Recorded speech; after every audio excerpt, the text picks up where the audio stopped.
Well, a decision on whether a Turning Point USA affiliated chapter can become an official club at Lawrence University now in the hands of the student government. A campus-wide referendum to prevent the chapter from starting was triggered after a petition was signed by at least 10% of the students, but the referendum didn't receive enough submissions. New at 5, Samantha Cavalli heard from students on both sides of the issue.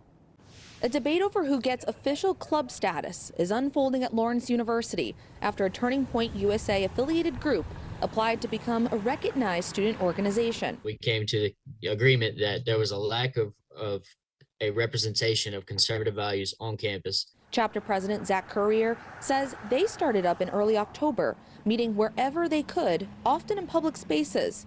And he says for them, recognition is about access, not funding, so they can reserve rooms and hold events.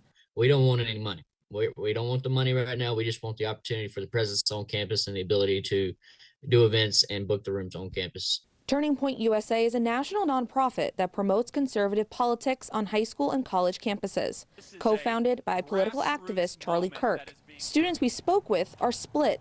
Some say more viewpoints belong on campus. I think definitely expressing all opinions and both sides of both parties or both views, not limiting one view would be, I think, beneficial to the campus as a whole. While others say the group's reputation makes them uncomfortable.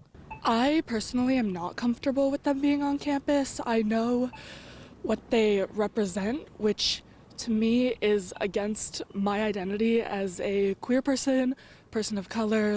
Currier says his goal is to add another perspective and let students decide for themselves. The populace of Lawrence University is not just comprised of one certain individual, one certain set of ideas. It is comprised of a diverse community with people with all different sorts of opinions, all different sorts of ideas. Lawrence University tells Action 2 News the review process is delegated to student government, and because it's still underway, the university won't comment on the application itself.